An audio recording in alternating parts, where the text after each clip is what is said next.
एक ऐसा इंसान जिसने खुद कभी कोई किताब नहीं लिखी मगर उसके प्रवचनों पर 600 से ज़्यादा किताबें लिखी गई। एक ऐसा इंसान जिसने दुनिया को ध्यान और अध्यात्म सिखाया मगर उसके पास 93 से भी ज़्यादा रोल्स रॉयस कारें थी।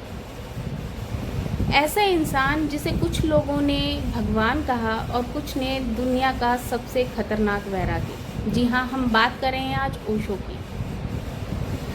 क्यों अमेरिकी सरकार ओशो से डर गई थी?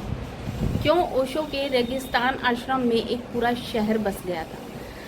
आज हम खोलेंगे परत दर परत और ओशो से रिलेटेड हर रहस्य को। तो बने रहिए आप मेरे चैनल पे।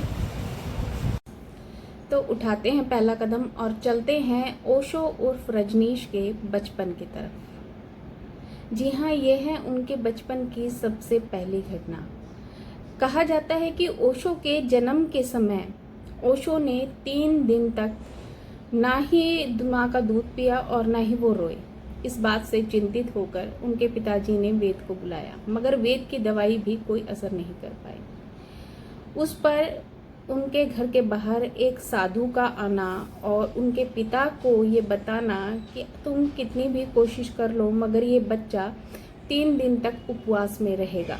पिता ये समझ ही नहीं पा रहे थे कि इतनी नन्ही सी जान कोई उपवास कैसे रख सकती है। तो इसका जो कारण था वो मैं आपको बताती हूँ कि युवा अवस्था में आने के बाद जब ओशो रजनीश से ओशो या भगवान बन चुके थे, उस समय जब वो एक सत्संग कर रहे थे तो वहीं पर एक ऐसा व्यक्ति आया जो ओशो को जान से मार देना चाहता था। वो अपने साथ एक पिस्टल लेके आया था और ओशो को मारना चाहता था मगर जब वो छिपकर ओशो के ऊपर निशाना लगा रहा था तो ओशो ने सत्संग में कुछ ऐसी बातें कही जो उसके दिल को छू गई। वो आया, उसने अपनी पिस्टल निकाली और ओशो के पैरों में रख कर रोने लगा। ओशो ने कहा, क्या हुआ? तुम अब भी उस बात को नहीं भूले? पिछले जन्म में भी 18 दिन का उपवास होते ही तुमने मुझे मार दिया था। क्या गलती थी मेरी? क्यों नहीं मेरा उपवास पूरा होने दिया तुमने? 21 दिन के उपवास के लिए तुम्हें पता है कि इस जन्म में मुझे 3 दिन तक उपवास करना पड़ा। ये वही उपवास था जिसका जिक्र उनके बचपन में हुआ था। उस व्यक्ति ने ओशो के चरणों में गिरकर माफी मांगी कि भगवान मुझे माफ कर दीजिए, मैं वही गलती फिर से दोहराने जा रहा था। दूसरा किस्सा जो है वो है ओशो के पिता ने जब ओशो की भविष्यवाणी के बारे में जानना चाहा तो उनके ओशो के जो नाना है वो काशी के बहुत बड़े विद्वान पंडित के पास गए और उन्होंने ये जानना चाहा कि आप बताइए ओशो का भविष्य कैसा रहेगा। तो पंडित ने बताया कि ये जो आपका नाती है ये बहुत ही अल्पायु है और अल्पायु के चलते ये 7 वर्ष की उम्र में ही अपने शरीर को छोड़ देगा। ये सुनकर ओशो के जो नाना जी थे उनके तो हाथ पैर ही ढीले पड़ गए और जब वो घर आए तो वो अपनी पत्नी के आगे रोने लगे कि पंडित ने ये भविष्यवाणी की है। वही भविष्यवाणी ओशो भी सुन रहे थे। अब एक बार जब उन पंडित जी और ओशो की मुलाकात हुई तो पंडित जी ने बताया कि तुम वही बच्चे हो जिसकी मैंने भविष्यवाणी की है और मेरा कहा बिल्कुल नहीं टल सकता। 7 वर्ष की आयु में तुम्हारी मृत्यु हो जाएगी। तब ओशो ने जवाब दिया, आपने मेरी भविष्यवाणी की है, आइए आज मैं आपकी भविष्यवाणी कर देता हूँ। उस समय पर ओशो ने उन पंडित जी को कहा, पंडित जी, आज आप जो पंडित जी और ज्योतिष का कार्य करते हैं, कुछ समय बाद आप एक बहुत भिक्षुक बन जाएंगे। और हुआ भी वही। कुछ समय के पश्चात वो पंडित जी जो थे वो एक भिक्षुक बन गए और उन्होंने ओशो से दोबारा मिलकर बताया कि तुम वो पहले बच्चे हो जिसने मेरी भविष्यवाणी को झूठा तो किया ही साथ मुझे मेरा भविष्य दिखा दिया। अब जो तीसरी घटना थी ओशो की जिंदगी की वो थी ओशो के जो नाना और नानी थे वो जैन थे। ये लगभग हम सभी लोग जानते हैं। तो एक बार ओशो के घर पर एक जैन मुनि जो थे वो आए थे सत्संग के लिए। उनके नाना और नानी बहुत खुश थे, बहुत अड़ोस पड़ोस के लोग भी आए हुए थे। तो जैसे ही मुनि ने अपना सत्संग शुरू किया तो ओशो ने कुछ ऐसे सवाल उठा डाले जिनको सुनकर मुनि क्रोधित हो गए और वहां से उठकर चले गए।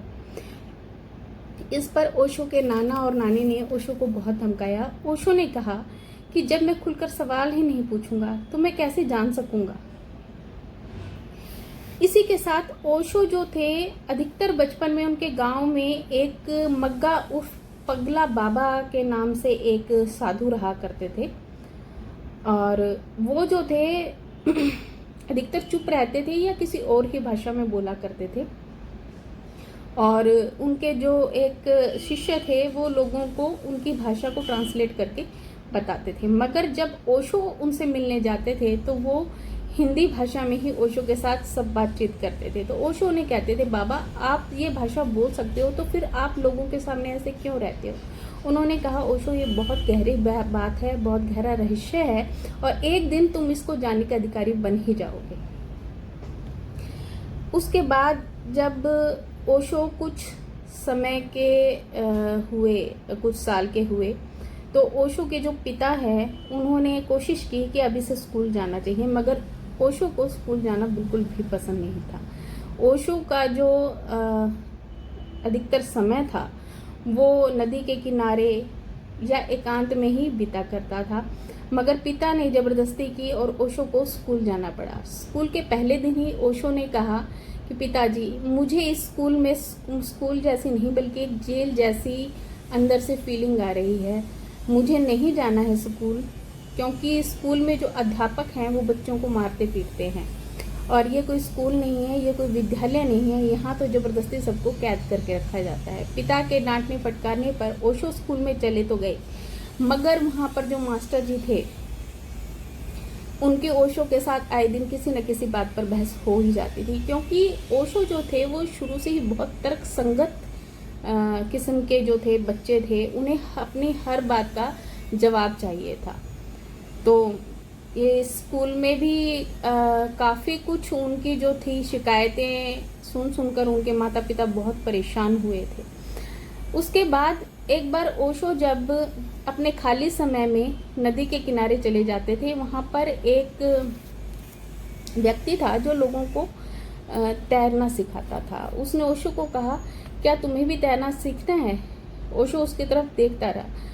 उसने कहा कि देखो, अगर तुम्हें सीखना है तो मैं सिखा सकता हूँ। ओशो ने कहा, क्यों, आप ही मुझे क्यों सिखाएंगे। उसने कहा, क्योंकि हर किसी को कुछ सिखाने के लिए कोई ना कोई गुरु होता है, और यहाँ पर जितने भी लोग गांव में आज तक तैरना सीखे हैं उन्हें मैंने ही तैरना सिखाया है, और तुम्हें भी मेरी मदद लेनी ही पड़ेगी।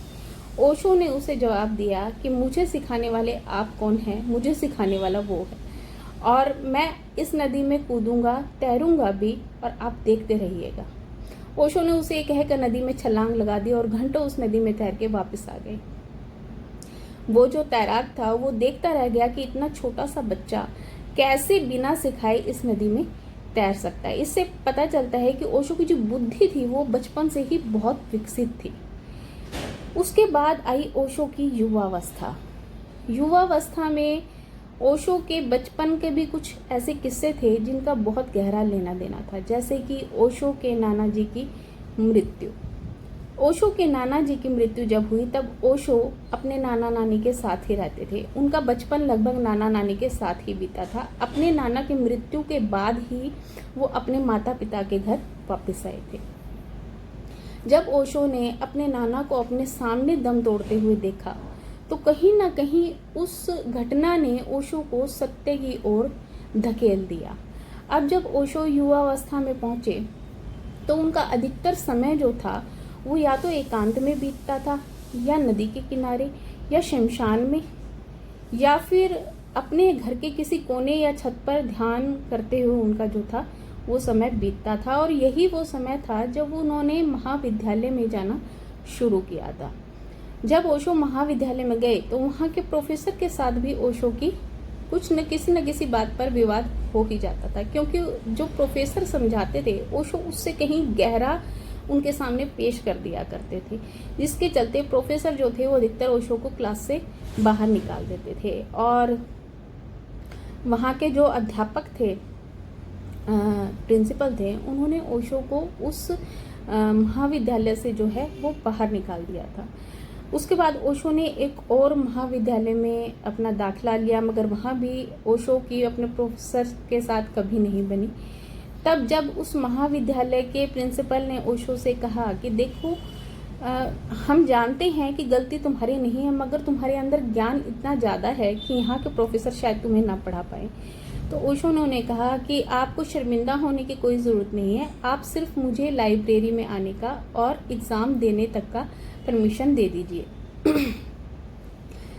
अपने आप पढ़कर ओशो ने गोल्ड मेडल लिया था, और वही महाविद्यालय जिसने ओशो को अपमानित करके अपने महाविद्यालय से बाहर निकाला था, उसी महाविद्यालय के प्रिंसिपल ने ओशो को एज ए प्रोफेसर अपने महाविद्यालय में वापस आमंत्रित किया। जब ओशो उस महाविद्यालय में स्टूडेंट्स को पढ़ाने के लिए वापस जाने लगे तो उनका पढ़ाने का लहजा, उनका पढ़ाने का तरीका एक प्रोफेसर का नहीं बल्कि एक दोस्त का होता था। वो हर चीज़ पर बहुत ही गहराई में जाके बात करते थे, जो वहाँ के स्टूडेंट्स थे उनके दिल को छू जाता था। मगर ओशो का मकसद जो था वो सिर्फ एक प्रोफेसर बन के वहाँ पर तनख्वाह लेना नहीं था, बल्कि उनकी ज़िंदगी का मकसद था कुछ पाकर लोगों में बांटना। जब ओशो एक दिन अपने उनके घर के पास जो प्राचीन खंडहर था वहाँ पर जो अधिकतर समय बिताते थे, वहीं पर एक मोनोश्री का वृक्ष था, और मध्य रात्रि के समय तकरीबन ओशो को एनलाइटमेंट यानी आत्मज्ञान की प्राप्ति हुई। उस आनंद का अनुभव करने के बाद, उस आत्मज्ञान को प्राप्त करने के बाद ओशो जो है अब चाहते थे कि मैं ये ज़्यादा से ज़्यादा लोगों तक पहुंचा सकूं। यह उनके जीवन की पहली शुरुआत थी। अब ओशो ने लोगों को इस बारे में प्रचार प्रसार करना शुरू कर दिया। अब तक वो अपने प्रोफेसर की नौकरी से इस्तीफा दे चुके थे। ओशो ने भारत में जैसे ही प्रचार प्रसार शुरू किया तो शायद कुदरत भी उनका साथ दे रही थी। वो बहुत तेज़ी से लोगों के बीच में प्रसिद्ध होने लगे, लोगों के चहेते बनने लगे। उसी दौरान ओशो का जाना जो है वो अमेरिका में हुआ, मगर ये ओशो के जीवन की सबसे बुरी और दुखद घटना थी। ओशो जब अमेरिका में गए तो हिंदुस्तान के लोगों की तरह ही अमेरिका के जो नागरिक थे उन्हें ओशो बहुत पसंद आए। ओशो के लोगों की तादाद बढ़ने लगी, जिससे अमेरिकी सरकार जो थी वो घबराने लगी। उन्हें डर लगने लगा कि ओशो अपना ही एक नगर अमेरिका के बीच में बनाने जा रहा है। ओशो के ऊपर बहुत सारे इल्ज़ाम लगाए गए, जिसके चलते ओशो को पकड़कर अमेरिकी जेल में रखा गया, जहाँ पर वहाँ के जो जेलर थे उन्होंने ओशो को ताना मारते हुए कहा कि भगवान अब आपको भी नर्क में रहना पड़ेगा। वो दिन ओशो ने बहुत ही दर्द के साथ बिताए, ऐसा ओशो ने अपनी खुद की एक स्पीच में भी कहा था। ओशो ने बताया कि ओशो को जब अमेरिकी जेल में रखा गया तो वहाँ उन्हें हर रोज़ एक भोजन में मिलाकर धीमा जहर दिया जाता था। साथ ही साथ वो जिस जगह पर रहते थे वहाँ के फर्श में एक हल्का धीमा करंट हर वक्त रखा जाता था, जिसके कारण ओशो वहाँ पर बहुत ही प्रताड़ित हुए।